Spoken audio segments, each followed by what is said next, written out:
Hello friends, स्वागत है आप सभी के एक बार फिर the skill point institute Indore में। आशा करता हूं आप सब बहुत अच्छे होंगे। SSC JEE 2022 mains exam date तो फाइनल हो चुकी है। आपने देखा अभी इसका रिजल्ट जारी हुआ है 2-3 दिन पहले, ठीक है। और कट ऑफ इस बार बहुत डिक्रीज हुई है एसएससी जेईई की। बहुत कम नंबर्स पर सिलेक्शन हुए क्योंकि इस बार सीटें ज़्यादा थी एसएससी जेईई के अंदर, ठीक है। और पेपर का लेवल भी ठीक ठाक था, इस वजह से कट ऑफ डिक्रीज हुई। लगभग एसएस अगर मैं सिविल के अंदर बात करता हूँ तो 15,000 प्लस स्टूडेंट का सिलेक्शन हुआ है जो इस बार मेंस एग्जाम के अंदर बैठने वाले हैं। मेंस के लिए आपके पास समय कितने दिन का बचा है? तो आज आपकी हो चुकी है 22 तारीख और आपका 26 को पेपर है। लगभग 1 महीने का टाइम आपके पास बचा हुआ है। इस 1 महीने के अंदर बहुत सारे लोग ऐसे हैं जिनका जो मेंस के लिए प्रिपेयर पहले से नहीं थे, उनका कट ऑफ डिक्रीज होने की वजह से सिलेक्शन हो गया क्योंकि सीटें ज़्यादा थी। तो ठीक है, तो वो लोग आप पूछ रहे हैं सर अभी आगे कैसे करें, 1 महीने के अंदर मेंस एग्जाम की तैयारी कैसे करें? सीटें ज़्यादा तो निश्चित तौर पर थोड़ा सा मेंस का कट ऑफ भी डिक्रीज होगा, ठीक है। तो अच्छा मौका है। वो लोग 1 महीने के अंदर क्या चीज़ें पढ़ सकते हैं जिससे उनका सिलेक्शन सुनिश्चित हो जाए एसएससी जेईई के इस बार, ठीक है, एसएससी जेईई में इस बार।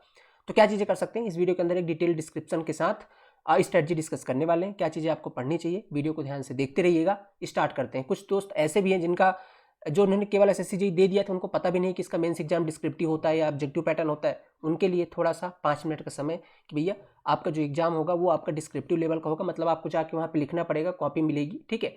और जैसा आप सेमेस्टर एग्जाम देते थे कुछ कुछ वैसा एग्जाम होगा, वहाँ पे आपको जाके प्रॉपर लिखना पड़ेगा। टोटल आपका जो एग्जाम होगा 300 नंबरों का होगा, ठीक है। टोटल आपका एग्जाम 300 नंबरों का होगा और आपका जो पेपर का टाइम मिलेगा आपको 2 घंटे का। 2 घंटे के अंदर आपको 300 नंबरों का पेपर लिखना है। पेपर के अंदर आपके 6 क्वेश्चन आएंगे, ठीक है। 6 क्वेश्चन आएंगे, 6 में से आपको 5 क्वेश्चन करना है, ठीक है। हर एक क्वेश्चन आपका 60 नंबरों का है, मतलब 60 पंचे कितना हो गया 300। 6 क्वेश्चन में से आपको 5 क्वेश्चन करने हैं।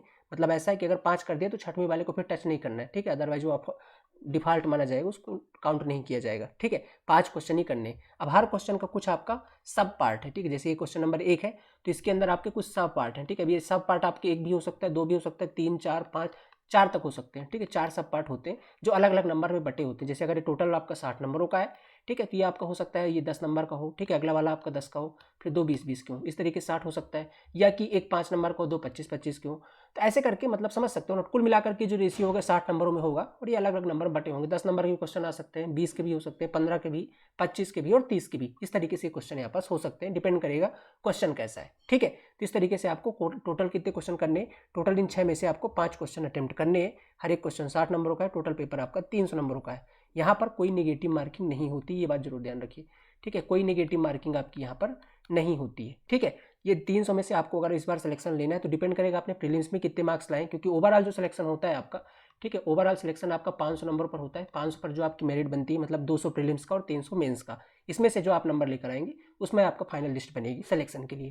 तो आपके प्रीलिम्स में अगर अच्छे मार्क्स है तो अगर मेंस में थोड़े कम भी आ गए तो भी सिलेक्शन हो जाएगा। अगर आपने प्रीलिम्स में कम मार्क्स या कि जस्ट क्वालिफाई किया है तो आपको मेंस के अंदर ज़्यादा मेहनत करनी पड़ेगी, ठीक है। इस हिसाब से आप देख सकते हैं। तो आपको समझ लीजिए कि 220 230 स्क्वायर तो आपको करना ही है, तभी आप जा करके अच्छी एटलीस्ट आप सिक्योर हो, ठीक है। आप वहाँ पे फिर आउट नहीं होगे। 220 अगर तक आप स्कोर कर लेते हो, 200 प्लस ही स्कोर कर लेते हो तो आप वहाँ पे सिक्योर रहोगे, सिलेक्शन हो जाएगा 220 230 में, ठीक है। अब ये नंबर कैसे लाएं? लास्ट का आपके पास समय बचा है केवल 1 महीने का, ठीक है। 26 फरवरी को एग्जाम है, आज हो चुका है 22 जनवरी, ठीक है। कैसे पढ़ना चाहिए सारा पैटर्न समझ में आ गया। 2 घंटे का ही टाइम है। अब आप ये देख सकते हैं कि 2 घंटे के अंदर 300 नंबरों का पेपर, आप सेमेस्टर एग्जाम में 3 घंटे में 100 नंबर का पेपर सॉल्व करते थे, यहाँ पे 2 घंटे के अंदर 300 नंबरों का पेपर सॉल्व करना है। समझ सकते हैं ना, सारा खेल यहाँ पे टाइम का है, ठीक है। टाइम का मतलब ऐसा है, आगे समझेंगे अभी क्या आपको गलतियां नहीं करनी, टाइम को मैनेज कैसे करना है। तो आपने सारा पैटर्न समझ लिया किस तरीके का आपका एग्जाम होने वाला है। अब चलते हैं कि आपको करना क्या है, ठीक है। क्या आपको करना है एसएससी जेईई मेंस के लिए? सबसे पहली चीज़ ये कि आपने जहाँ से भी तैयारी करी है, ठीक है। एसएससी जेईई प्रीलिम्स अगर आपने क्वालिफाई किया है, भले आपने क्वालिफाई ही किया तो कहीं ना कहीं तो पढ़ाई करी होगी, आपके पास नोट्स होंगे। इस समय कोई नई चीज़ें ना पढ़ करके या कहीं पे कुछ नया ना पढ़ करके आप कोशिश करें कि जो अपने आपके नोट्स हैं जहाँ से आपने पहले पढ़ाई करी थी उनको आप रिवीजन कर पाए 2 से 3 बार 4 बार, ठीक है। रिवीजन बहुत ज़्यादा इंपॉर्टेंट है क्योंकि नई चीज़ें पढ़ेंगे 1 महीने के अंदर वो आपको याद नहीं होंगी, ठीक है। फिर आप और परेशान हो जाएंगे कि नई चीज़ें कब तक याद करें। तो आपको करना क्या है, जो आपने पढ़ा है उसी को बार बार आपने को रिवाइज करना है, ठीक है। जो भी आपने पढ़ा है, आपके जो नोट्स हैं इनको आपको रिवीजन करना है। जब ये हो जाए फिर आपको क्वेश्चन सॉल्व करने हैं। किसके? ये क्वेश्चन आपको सॉल्व करने हैं एसएससी जेईई मेंस के, ठीक है। एसएससी जेईई मेंस के, और ये आपको कम से कम 2004 से लेकर के प्रेजेंट मतलब 21 में पेपर हुआ नहीं, मतलब 2020 तक का, ठीक है भाई। 21 के बाद अब डायरेक्टली 21 स्किप करके 22 आ गया, फिर 23 की वैकेंसी आ गई। तो आपको कहाँ तक 2004 से लेकर के 2020 तक के सारे पेपर को सॉल्व करना है, ठीक है। अब देखो बहुत सारे लड़के यहीं पे गलती करते हैं। सॉल्व करने का मतलब ऐसा नहीं, जैसे आप ऑब्जेक्टिव में देखते हो ना, बुक आप देखते जाते हो और सॉल्यूशन, ये इसके सॉल्यूशन के लिए आप क्या कर सकते हो, पेपर के लिए इसकी बुक वगैरह आती है, बुक आती है बहुत सारी मार्केट में जिन्होंने सॉल्यूशन दिया हुआ है, और इसके लिए बताऊंगा फिर लास्ट में सोल्यूशन कहाँ से पढ़ना है, ठीक है। तो पहले तो क्या करिए, एसएससी जेईई मेंस के प्रीवियस ईयर आपको सॉल्व करने 2004 से लेकर के प्रेजेंट तक के। ये किस तरीके से सॉल्व करना है, जैसा आप पेपर के अंदर देने वाले हो, मतलब आपको प्रॉपर कैलसी लेकर के बैठना है और अपना वॉच लेके बैठना है। प्रॉपर टाइम के अंदर आपको क्वेश्चन को लगाना है कि अगर मान लो मैं कोई पर्टिकुलर क्वेश्चन लिख भी रहा हूँ, मान लो आपने पूछा कि आपको फर्स्ट क्लास ब्रिक की प्रॉपर्टी बतानी है, ठीक है, आपसे क्वेश्चन में ऐसे पूछ दिया, ठीक है, फर्स्ट क्लास ब्रिक की प्रॉपर्टी बतानी है, तो आप कोशिश करें कि आप इस क्वेश्चन को भले रिवाइज कर रहे हैं तो लिख के रिवाइज करें, ठीक है। आप क्या करें, इसको लिख के रिवाइज करें। रीजन ये है कि आपको वहाँ पर स्पीड देखी जाएगी और एक्यूरेसी के साथ आपको लिखना है। अगर आप एक क्वेश्चन को एक बार में एक्यूरेसी के साथ लिख के नहीं कर पाएंगे, 2-3 बार आपको उस क्वेश्चन को रिव्यू करना पड़ेगा, चेक करना पड़ेगा, तो मान लीजिए कि आप अपना टाइम लैग कर देंगे और आप उन स्टूडेंट से पीछे रह जाएंगे जो ऑलरेडी काफ़ी समय से प्रैक्टिस कर रहे हैं, ठीक है। तो आप कुछ भी पढ़ रहे हैं, आप मान लीजिए अपना शॉर्ट नोट्स 1-2 बार रिवाइज कर लिया, अब आप जब पीवाईक्यू लगा रहे हैं तो आपको पीवाईक्यू लिख के लगाना है, क्योंकि पेपर के अंदर आपको लिख के प्रैक्टिस करनी है। तो आप वहाँ पे रिटर्न स्पीड भी आपकी मायने रखती है। इंपॉर्टेंट ये नहीं कि आपको कितनी सारी चीज़ें बनती हैं, आप उन चीज़ों को 2 घंटे के अंदर लिख पाते हो, ये भी इंपॉर्टेंट है, ठीक है। तो आपको क्या करना है, आप कुछ भी पढ़ रहे हो आपको उसको लिख के प्रैक्टिस करना है। जैसे आप मान लीजिए यही लिख रहे हो, क्वेश्चन कोई लिख रहे हो, तो इसको आपको क्या करना है, जैसा आप पेपर के अंदर लिखने वाले हो उस टाइम के अंदर आप शेड्यूल लगा दीजिए कि मेरे को अगर पेपर के अंदर 15 क्वेश्चन या 18 क्वेश्चन अटैम्प्ट करने ही है टोटल तो इन क्वेश्चंस के को मैं पर 2 घंटे के अंदर डिवाइड कर देता हूँ, तो एक क्वेश्चन में मुझे कितना टाइम लगना चाहिए, 5 से 6 मिनट 7 मिनट से ऊपर आपको एक क्वेश्चन के अंदर नहीं लगना चाहिए, ठीक है। जनरली 5 से 6 मिनट के अंदर आपको सारे टॉपिक लिख देने। कैसे लिखना है ये आपको यहाँ पे प्रैक्टिस करनी पड़ेगी, ठीक है। तो आपको कैसे लिखना है भाई, यहाँ पास आपको कोई लेंदी चीज़ें नहीं लिखनी है, ठीक है। थ्योरी वाले पोर्शन के अंदर कोई भी आपको बहुत ज़्यादा डिटेल में चीज़ें नहीं लिखनी, बस आपको 2 कट चीज़ें लिखनी है, पॉइंट्स के फॉर्म पे लिखना है, जैसे आपने बुलेट पॉइंट बना के लिख देने, ठीक है, इस तरीके से कि ये चीज़ें होती हैं। अब एक जो आप पूरी लाइन लिख रहे हो इसके अंदर इसको थोड़ा और अच्छा बनाने के लिए जो आपने मान लीजिए थ्योरी वाला पोर्शन लिखा है, इसके अंदर एक जो पॉइंट होगा इंपॉर्टेंट होगा, जैसे फर्स्ट क्लास ब्रिक के अंदर आपका जो इसकी वाटर एब्जॉर्प्शन कितना होता है तो वो लिखा और उसके बाद उसके नीचे अंडरलाइन कर दिया, उसको हाईलाइट कर दिया, तो डायरेक्ट उस पर जो आपकी चेक करने वाली कॉपी है उसका डायरेक्ट उस पर नज़र पड़ेगा। तो इस तरीके से आप इफेक्टिव बना सकते हो अपनी थ्योरेटिकल पोर्शन को लिखने में। जब आप प्रैक्टिस कर रहे हो तो एज इट इज़ वैसे ही प्रैक्टिस कीजिएगा जैसा आप पेपर के अंदर लिखने वाले हो। प्रैक्टिस बहुत ज़्यादा इंपॉर्टेंट है। 1 महीने केवल जहाँ तक अगर देखा जाए तो रिवीजन के लिए सफिशियंट है, ठीक है, केवल रिवीजन के लिए, ओके, रिवीजन प्रैक्टिस के लिए। नई चीज़ें आप यहाँ से नहीं पढ़ें तो ज़्यादा बेहतर, इसलिए बोल रहा हूँ कि आप नोट्स पे अपना रिलाई करें, नोट्स को रिवीजन करें और जब आप पीवाईक्यू उठाएं पीवाईक्यू में जो भी क्वेश्चन आए हुए हैं उनको लिख के प्रैक्टिस करें, दिन भर लिखते रहें, स्पीड अच्छी आ जाएगी। 1 महीने का टाइम है अभी, ठीक है। तो अपनी कॉपी रखें अपने पास, जैसी कॉपी वहाँ पर मिलती है वैसी कॉपी अपने पास रखें और लिखना शुरू करें, वैसे ही फॉर्मेट में लिखें, टाइम लेके बैठें, टाइम के साथ लिखें। हो सकता है स्टार्टिंग में थोड़ा ज़्यादा टाइम लगेगा, धीरे धीरे आपकी स्पीड आ जाएगी। तो इस तरीके से आपको एसएससी जेईई मेंस के क्वेश्चन करने हैं। अब देखो इसके अंदर क्या होता है ना, जैसे आपके जो 300 नंबरों का पेपर है इसमें जो 5 क्वेश्चन आ रहे हैं इसमें लगभग 50-50 का एवरेज होता है। 50-50 का एवरेज मतलब क्या है, 50 का एवरेज का मतलब 50% इसके लगभग न्यूमेरिकल रहते हैं और 50% आपको वही लगभग थ्योरी वाला पोर्शन रहता है, ठीक है। अब आप थ्योरी वाले पोर्शन में कितना ही कर लीजिए, आप मर जाइए चाहे कितनी भी शानदार थ्योरी लिख दीजिए, आपको पूरे मार्क्स नहीं मिलेंगे, ठीक है। ये काट ही लेते हैं, वो 15 नंबर क्वेश्चन तो आपको 13 दे देंगे, 10 दे देंगे, पर वो पूरे मार्क्स नहीं देते हैं, ठीक है, चाहे आप कितना ही अच्छा लिख दो, ठीक है। तो अब क्या करना है, थ्योरी वाले पोर्शन पे थोड़ा सा कम बिलीव करना है, ठीक है। अगर आप मेरी माने तो इसको आप लास्ट में अटेम्प्ट करें, ठीक है, इसको आप लास्ट में अटेम्प्ट करें। आप फोकस रखें पहले न्यूमेरिकल वाले पोर्शन पे। न्यूमेरिकल वाले पे क्यों, क्योंकि न्यूमेरिकल में आपको 100% मार्क्स मिल जाते हैं अगर आपका आंसर सही है तो, ठीक है। न्यूमेरिकल को सॉल्व करने की टेक्निक क्या है, देखो न्यूमेरिकल के अंदर आपका सिंपल सा है, आप कुछ क्वेश्चन दिया है सामने पे, ठीक है, आपके इस समय तो पेपर में ऊपर क्वेश्चन दिया रहता है, उसके नीचे आपको स्पेस रहता है, ठीक है, उसके नीचे आपको लिखना होता है। तो आपको क्या करना है, जैसे ही क्वेश्चन देखा आपने, कोई गिवन डाटा कोई कुछ नहीं, आपको सिंपल से जो भी आपके वहाँ पे फार्मूला यूज हो रहा है आपको लिख देना है कि इसमें ये फार्मूला हम यूज कर रहे हैं और ये फार्मूला में यूज करके सिंपल से वैल्यू पुट करनी है और वहाँ पे कैलकुलेशन भी नहीं दिखानी है, ठीक है। एक स्टेप भी आपको एक्स्ट्रा नहीं करना, फार्मूला दिखाया कि ये फार्मूला मैं यूज कर रहा हूँ, इसमें ये चीज़ें ये रखनी है और इसके बाद रख के और सीधा आंसर लाना है। कोई आपको 2-4 स्टेप में कैलकुलेशन किसके बाद मैंने 2 को जोड़ा फिर 4 को ये किया वो किया, कुछ नहीं, एकदम शॉर्टकट में। आप ये मत सोचिए कि मेरे स्टेप कम आ रहे हैं, मेरे 2-3 लाइन के अंदर ये आंसर आ गया तो मेरे को नंबर नहीं, ऐसा कुछ नहीं है। वहाँ पर नंबर आपको मिल जाएंगे। आपको क्या करना है, सिंपल क्वेश्चन देखा, कौन सा फार्मूला यूज होगा फार्मूला लिखा, कुछ अगर उसके बारे में इंपॉर्टेंट चीज़ें जो आप मेंशन करना चाहते हो वो कर दिया, फार्मूला लिखा, इसके बाद सिंपल सा आपने उसमें वैल्यू पुट करी और आंसर शो कर दिया। वहाँ पे कैलकुलेशन नहीं, कैलसी आंसर सॉल्व किया, वहाँ पे लिख करके उसको ब्रैकेट में बंद किया, ये इसका भैया आंसर है। आंसर सही होगा पूरे मार्क्स आपको मिल जाएंगे। न्यूमेरिकल के अंदर यही खास बात है, चाहे आप कितने भी कम लाइन के अंदर करो, अगर आपका आंसर मैच कर रहा है तो आपको पूरे मार्क्स मिल जाते हैं, वहाँ पे स्टेप मार्किंग नहीं होती है, ठीक है। थ्योरी के अंदर आप कितना भी लिख दीजिएगा आप वहाँ पर पूरे मार्क्स गेन नहीं कर सकते हैं। तो आप रिलाई कहाँ पे करेंगे, पहले न्यूमेरिकल वाले पार्ट पे, न्यूमेरिकल वाले को आप स्ट्रॉन्ग बनाइए, ठीक है। इसलिए कहते हैं कि पहले जो एसएससी जेईई के 2004 से 2015-20 तक के जो क्वेश्चन है इनको बहुत अच्छे तरीके से न्यूमेरिकल को 2-3 बार सॉल्व कर लीजिए। इससे आपको आइडिया लग जाएगा क्वेश्चन किस तरीके से पूछे जाते हैं, कौन सा टॉपिक इंपॉर्टेंट है। अब आप जब खुद लगाएंगे, अब जैसे जनरली अगर देखा जाए तो सॉइल मैकेनिक वाला टॉपिक से ज़्यादा क्वेश्चन आते हैं, लगभग यहाँ से देखा जाए तो 20% का वेटेज केवल इसी का होता है। फिर आपका इन्वायरमेंटल इंजीनियरिंग का है, ठीक है, फिर आपका आरसीसी वाला पार्ट इंपॉर्टेंट है, इस समय इरीगेशन से भी क्वेश्चन आने लग गए हैं यहाँ पे, ठीक है। ओके, तो इस तरीके से इनका सीक्वेंस चलता है। तो आप पहले सॉइल मैकेनिक में लगभग 60 नंबर क्वेश्चन तो आपको सॉइल मैकेनिक से देखने को मिल जाता है, ठीक है, 60, 65, 70 नंबर क्वेश्चन आपको सॉइल मैकेनिक से देखने को मिल जाता है। तो ये आपका इंपॉर्टेंट टॉपिक है। अब इनमें से न्यूमेरिकल किस टॉपिक से बन रहे हैं, जब आप पेपर लगाएंगे 2004 से 2020 तक आपको सारा आइडिया हो जाएगा, अच्छा इस टॉपिक से बन रहे हैं। फिर जब आप रिविजन करने जाएंगे तो जो कुछ न्यूमेरिकल पे आप फंस रहे थे उसी न्यूमेरिकल को आपको, या उसके जो फार्मूले थे उनको आपको क्या करना है, एक पे नोट करते जाना, एक कागज पे। नहीं समझ रहे हो मेरी बात? जब आप न्यूमेरिकल लगा रहे हो, लेट सपोज आप एसएससी जेईई मेंस का न्यूमेरिकल सॉल्व कर रहे हो, अपने पास एक ब्लैंक पेपर रखिए। आप मान लीजिए अभी कोई भी सॉल्व कर रहे हो, उसमें जो फार्मूले यूज हो रहे हैं उन फार्मूलों को जरूर लिखते जाएं, ठीक है, क्योंकि आपने अपने डिटेल नोट्स में बहुत सारे फार्मूले लिख रखे हैं। तो किसको बार बार रिवाइज करना है, वो फार्मूले जो पेपर में आए हुए हैं, ठीक है। जैसे एसएससी जेईई मेंस के अंदर जो फार्मूले पहले पूछे गए हैं अलग अलग क्वेश्चंस में, उनको आप नोट करते जाए, ठीक है, क्वेश्चन सॉल्व करने के बाद। तो वो आप उनको बार बार रिवाइज करें, क्योंकि जनरली जो है तो कॉन्सेप्ट रिवाइज हो जाते हैं, ठीक है। तो यहाँ से आपको हेल्प हो जाएगी। तो पहला काम तो आपको ये वाला करना है, एसएससी जेईई 2004 से लेकर के प्रेजेंट तक के सारे क्वेश्चन को बहुत अच्छे से सॉल्व कर लीजिए, स्पेशली न्यूमेरिकल वाले को तो बहुत अच्छे से, और उनके फार्मूले एकदम रट डालिए, ठीक है, दीवार में चिपका लीजिए, जैसे याद हो रहा हूँ याद कर लीजिए, क्योंकि न्यूमेरिकल पूरे नंबर दे के जाएंगे और टाइम कम लगेगा। थ्योरी में आप कितनी भी थ्योरी लिख दीजिए, पूरे मार्क्स नहीं मिलेंगे और टाइम भी कंज्यूम होगा। और बता रहा हूँ ना, सारा खेल टाइम का है। 2 घंटे के अंदर 300 नंबर का क्वेश्चन आपको अटेम्प्ट करना है। अब आपको इतना मतलब समझ रहे हो ना, एक क्वेश्चन को आपको लिखना है और कम शब्दों के अंदर आपको मैक्सिमम चीज़ें बतानी है। थ्योरी के अंदर तो बिल्कुल लेंथी नहीं बनाना है, 2 कट पॉइंट चीज़ें लिखनी है, ठीक है। 10 नंबर क्वेश्चन है, 1-1.5 पेज के अंदर इस तरीके से लिखना है। मैं एक कॉपी भी दिखा दूंगा आपको टॉपर की, किस तरीके से लिखना है। बाकी यूट्यूबर में भी कई सारे यूट्यूबर ने अच्छे जो दिखाया हुआ है आप उनको भी देख सकते हो, ओके। तो इस तरीके से आपको करना है। एक बार जब आपका ये वाला पार्ट हो जाए, ठीक है, अब आपने मान लीजिए ये वाला पार्ट कंप्लीट कर लिया है, एसएससी जेईई का ये वाला पार्ट हो गया, पहले रिवीजन कर लिया अच्छे से, फिर आपने एसएससी जेईई मेन सॉल्व कर लिया, अभी तक का सारे कर लिए सॉल्व, ठीक है। अब यहाँ से आपको कहाँ जाना है, ईएससी की पीवाईक्यू पे, ठीक है, ईएससी के जो प्रीवियस ईयर क्वेश्चन है मेन्स वाले, ठीक है, अब इनको सॉल्व करना है। आप जरूर ये काम करिएगा कि ये जो वाला पार्ट इसमें ज़्यादा टाइम ना लगाए, 15 से दिन के अंदर अंदर आप इसको जो है तो खत्म कर ही दें, चाहे कैसे भी हो जाए, ठीक है। 15 दिन के अंदर आपको ये वाला जो पार्ट है आपका, इसको कंप्लीट कर ही देना है, ठीक है।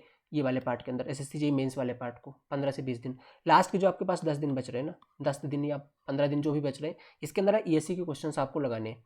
अब ईएससी के क्वेश्चन कैसे सॉल्व करने हैं भाई, ईएससी के ऐसे क्वेश्चन जो एसएससी जेईई के सिलेबस में, क्योंकि ईएससी के सिलेबस थोड़ा सा डिफरेंट होता है एसएससी जेईई मेंस से, ठीक है। तो आपको क्या करना है, जब आप ईएससी क्वेश्चन लगा रहे हो तो आप एसएससी जेईई का मेंस का सिलेबस ओपन कर लें, ठीक है, सिलेबस ओपन करके बैठे, या कि आपने जो यहाँ पे सॉल्व कर रखा है ना एसएससी 2004 से 2020 तक, आपको आइडिया लग जाएगा कि ये चीज़ तो पूछी जा रही थी, सेम टाइप क्वेश्चन यहाँ पर आया, हो सकता है लेवल थोड़ा सा हो, तो आपको वो वाले सॉल्व करने हैं। मतलब जो एसएससी जेईई के अंदर आ सकते हैं ऐसे क्वेश्चन, बहुत ज़्यादा कोई डिफिकल्ट क्वेश्चन है मेंस का, उसको सॉल्व नहीं करना। इसके लिए बहुत सारी बुक आती है मार्केट में, आप जानते हैं, मैं नाम नहीं लूँगा, आप जाके ले सकते हैं, ठीक है। तो ये अच्छी बुक है इसके लिए, ईएस के लिए मेंस की बुक आती है, इसको जा करके आप ले सकते हो, इसके लिए बेस्ट है। लेकिन ये तभी करें जब पहले आप ये 100% कर चुके हो, क्योंकि पहला जो आप अगर भी करने जा रहे हैं, पहला तो आपको एसएससी जेईई का ही इंपॉर्टेंट है, ये सारा करना है। इसके बाद अगर टाइम बच रहा है तो आपको ईएससी के क्वेश्चन करने हैं, वो भी ऐसे क्वेश्चन जो एसएससी जेईई के अंदर आ सकते हैं, कोई बहुत डिफिकल्ट तो उसको स्किप करिए, ठीक है। उस तरीके के क्वेश्चन आपको ईएससी के कर लेने हैं, एक बार आपको ईएससी क्वेश्चन भी पूरे सॉल्व करके जाने हैं, ठीक है। ये दूसरा स्टेप है। ईएससी क्वेश्चन जब सॉल्व करें तो जरूर एसएससी जेईई का सिलेबस ओपन कर लें।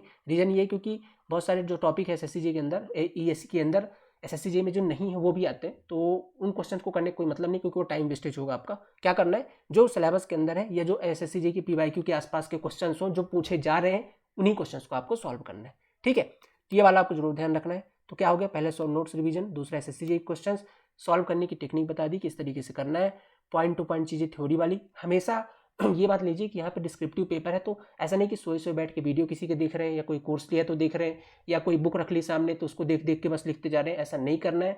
कॉपी पेन उठाइए, कैलसी रखिए सामने पे, जो कैलसी वहाँ पे लेके जाने वाले। कैलसी के अंदर अगर बता दूँ तो कैलसी आपकी वहाँ पर कोई भी कैलसी आप नॉन प्रोग्रामेबल कैलसी ले जा सकते हैं, जिसमें प्रोग्राम्स वगैरह ना हो रहा हो। अब जाके दुकान में बोल दीजिए कि नॉन प्रोग्रामेबल कैलसी कौन सी होती है, वो ले लीजिए, कोई भी है, 991 MS भी है, ठीक है, और भी कैलसी जो होती हैं वो आप ले जा सकते हो, बस प्रोग्रामेबल नहीं होनी चाहिए, ठीक है। बहुत सारी कैलसी आती है, वो ले जा सकते हो। तो ये कैलसी आपको लेके जानी। अब जो कैलसी आप लेके जाने वाले हो वो कैलसी सामने रखिए और उसी से प्रैक्टिस करिए, ठीक है। कैलसी के अंदर भी आपका हाथ प्रॉपर बैठा रहना चाहिए, कैलकुलेशन में टाइम नहीं लगना चाहिए, ठीक है। वहाँ पर आप फटाफट कैलकुलेशन करके आंसर निकाल पाओ, इसलिए उसी कैलसी से पहले घर में खूब प्रैक्टिस कर लीजिए 1 महीने तक न्यूमेरिकल्स की, ठीक है। ये बहुत ज़्यादा जरूरी है। तो आपको क्या करना है, घर में रखिए जो कैलसी से, बैठिए और लिखिए ज़्यादा से ज़्यादा। जब आपके पास ये सारा हो जाए ना, तो लास्ट में जब आपके पास 10 दिन बचेंगे तो उस 10 दिन के अंदर 2-3 पेपर सॉल्व करिएगा। जैसे टेस्ट सीरीज ले सकते हो आप आसपास, या तो ऑफलाइन टेस्ट सीरीज ले सकते हो या आप घर में ही ऑनलाइन टेस्ट सीरीज ले सकते हो, और बैठ करके टाइमिंग के साथ 2 घंटे जैसा आप पेपर में देने वाले हो उसी तरीके से बैठिए, कॉपी रखिए और लिखिए। टेस्ट सीरीज जरूर दीजिएगा लास्ट के 10 दिन के अंदर, 10 दिन 5 दिन के अंदर, एक दिन में 2 टेस्ट सीरीज लगाइएगा। जिस टाइम में पेपर हो उस टाइम पर बैठ के लगाएं तो और बेहतर है, बैठ कर टेस्ट सीरीज लगाइए, ठीक है। तो ये आपके लिए बहुत हेल्पफुल होगा। और मैं बता रहा हूँ जितना ज़्यादा लिखने की प्रैक्टिस करेंगे, क्योंकि क्वेश्चन इसके अंदर भी ठीक ठाक आते हैं, बना ले जाएंगे अगर आपने पढ़ रखा है, ठीक है। इससे पहले थोड़ी मेहनत कर रखी है तो आप पेपर इजीली निकाल ले जाएंगे। बट यही कि सारा खेलना यहाँ पे टाइम का होता है। आप अगर टाइम मैनेज कर ले जाएंगे तो आप पेपर निकाल ले जाएंगे, ठीक है। बहुत सारे लोग से चीज़ें बनती रहती हैं, ठीक है। तो सारा खेल यहाँ पे टाइम मैनेजमेंट का है। आप अगर अपना टाइम मैनेज कर गए 2 घंटे के अंदर, आप स्पीड आपकी अच्छी है, एक्यूरेसी है, और आपके साथ कैलसी के साथ आप बिल्कुल कंफर्टेबल है, तो निश्चित तौर पर आपके स्कोर बहुत अच्छे आएंगे। बट यही है कि आप तो पहले ये वाले सारे क्वेश्चन कर लीजिए 2004 से लेकर 2020 तक के, और इसके बाद आप ईएससी के क्वेश्चन कर लीजिए। फिर आपको लास्ट में किसी अच्छे इंस्टीट्यूट की टेस्ट सीरीज आप ले सकते हो, ठीक है। आप या तो ऑफलाइन ले लो या आप घर में बैठ करके सॉल्व कर लो, जैसा आपको लगे। कुल मिला करके आपको टेस्ट सीरीज लेनी है और एक दिन में 2 पेपर सॉल्व करके लास्ट के 5-7 दिन के अंदर पेपर के मोड में आ जाना है, किस तरीके से पेपर, तो उससे और आपकी जो स्पीड है, अभी चूंकि आप लगाओगे तो एक एक क्वेश्चन करोगे, उस टाइम पे आप एक साथ बैठ के 2 घंटे पेपर दोगे, जैसा पेपर के अंदर है टेस्ट सीरीज सॉल्व करोगे, तो इससे आपकी क्या एक्यूरेसी निकल कर आएगी, आप कितने क्वेश्चन अटेम्प्ट कर पा रहे हो, ठीक है। फिलहाल आपका क्या काम है, अभी ये काम जरूर करना है, ठीक है ना। तो आपको सारी चीज़ समझ में आ गई। इसके बाद क्या करना है, जैसा आप ये सब कंप्लीट कर लो, तो मैंने बताया कि जो आपने फार्मूले लिखते रह गए हो, ठीक है। जब आप क्वेश्चन सॉल्व कर रहे हो तो आपने सारे फार्मूले नोट कर रखे। लास्ट में आपको फार्मूले को जरूर रिवाइज करना है अच्छे तरीके से 4-5-10 बार, ताकि वो याद रहें। क्योंकि पेपर में बस आपको देखना है क्वेश्चन, ये फार्मूला सेट हो रहा है, फार्मूला रखना है, वैल्यू पुट करनी है और आंसर लिखना है, दैट्स इट। इतना करना है, बहुत कम टाइम के अंदर आपको न्यूमेरिकल सॉल्व हो जाएंगे, और आंसर कंप्लीट आ गया तो आपको कंप्लीट नंबर मिल जाते हैं, वहाँ पे कोई नंबर कटते नहीं है, ठीक है। तो ये चीज़ जरूर याद रखना, न्यूमेरिकल आपको पूरे मार्क्स दे के जाएंगे। इसके बाद देखिए और क्या करना है, मैंने बता दिया आपको ऑफलाइन टेस्ट आपको देना है, 1 महीने का टाइम बचा है। टाइम मैनेजमेंट तो मैंने बता दिया बहुत इंपॉर्टेंट है, ठीक है। बहुत ज़्यादा स्ट्रेस मत लीजिएगा, पेपर ये नॉर्मल जैसा आप सेमेस्टर एग्जाम देते थे बस वैसे ही, बस ये समझ लीजिए थोड़ा प्रैक्टिस की जरूरत है। वैसे भी आप एक रात पढ़ के पेपर दिए होंगे ना, बस यही समझ लीजिए आप 1 महीने का टाइम है, अच्छे तरीके से पढ़िए बैठ के घर में, ठीक है। और खूब प्रैक्टिस कीजिए, लिखने की प्रैक्टिस कीजिए, जितनी अच्छी राइटिंग होगी आपकी, इसलिए थोड़ा सा जब लिखें आप तो हैंड राइटिंग भी इंप्रूव हो जाएगी साथ साथ पे, ठीक है। कैलकुलेशन मिस्टेक्स ना हो, ठीक है। जैसे आप कैलसी पे अभी आप क्या सारे ऑब्जेक्टिव एग्जाम आप लगाते आए हैं, ऑब्जेक्टिव एग्जाम देते आए हैं, तो वहाँ पर आपको जनरली कैलकुलेशन की जरूरत पड़ती नहीं थी, ठीक है। और जो पड़ती थी 1-2 लाइनर होते थे, 1 स्टेप कैलकुलेशन होते थे, तो आपने इजीली किए होंगे, ठीक है। कैलसी की उतनी ज़्यादा रिक्वायरमेंट आपको नहीं रही है। अब आप जा रहे हो मेंस एग्जाम के अंदर, तो यहाँ पर आपको प्रॉपर कैलसी के साथ कंफर्टेबल होना जरूरी है। यहाँ पर आपको किसी प्रकार की कैलकुलेशन मिस्टेक्स ना हो, क्योंकि कैलकुलेशन मिस्टेक होगी तभी आपके नंबर कटेंगे, अदरवाइज आपके न्यूमेरिकल में पूरे मार्क्स आपको मिलते हैं, ठीक है। तो ये चीज़ जरूर ध्यान रखिएगा, आप कैलसी प्रॉपर यूज करें घर में बैठ के, एकदम पेपर जैसे लेटी लेटी बिल्कुल नहीं, आराम से बैठिए सिटिंग के साथ, जैसा पेपर में लिखने वाले हैं सेम टू सेम, मान लीजिए पेपर ही दे रहे हो वैसे ही बैठ के टाइमिंग के साथ आंसर को सॉल्व कीजिए, ठीक है। वैसे पीवाईक्यू को सॉल्व कीजिए। तो ये इसकी कंप्लीट स्ट्रेटजी। इसके अलावा कुछ भी ना करिएगा, ना कोई और कुछ फॉलो करना है, बस आपको पहले तो एसएससी जेई का, ठीक है, और फिर इसके बाद आपको ईएस मेंस के क्वेश्चन सॉल्व करने हैं, एसएससी जेई मेंस का अपने नोट्स को रिवाइज करिए, और जो आपने इंपॉर्टेंट इन एमसीक्यूज के अंदर जो फार्मूले देखे हैं उनको एक फार्मूला चार्ट अपना खुद का बना लीजिए और उसको रिवाइज कर लीजिए, ठीक है। लास्ट टाइम पे ये सबसे ज़्यादा इंपॉर्टेंट होता है। और थ्योरी वाली चीज़ें तो आपको बस अपने नोट्स से रिवाइज करनी है, ठीक है। जो आ रही है उनको भी लिख के प्रैक्टिस कर लें, ठीक है। तो आपको क्या है, थोड़ी सी स्पीड पता चलेगी और लिखने की टेक्निक भी आइडिया हो जाएगी कि वहाँ पे लिखूँ कैसे। थ्योरी वाली चीज़ों के अंदर थोड़ा सा आप अपनी चीज़ें और ऐड कर सकते हो। आप अगर अपन कोई चार्ट बना सकते हो तो बढ़िया है, चार्ट के फॉर्म पे आंसर आप दिखा सकते हो, कोई ग्राफ के फॉर्म पे दिखा सकते हो, ठीक है, कोई बॉक्स के फॉर्म पे, जैसा भी, मतलब थोड़ा सा कम शब्दों में अट्रैक्टिव बना के आप आंसर को दिखा सकते हो, बेहतर होगा, नंबर वहाँ पे मिलते हैं अच्छे खासे, ठीक है। बाकी इसमें आपकी भी थोड़ी सी टैलेंट है, क्या आप कर सकते हो आंसर को और बेहतर बनाने में, कम शब्दों में, टाइम कम खर्च हो और आप पॉइंट टू पॉइंट चीज़ों को दिखा पाओ, ठीक है। ये चीज़ें हैं।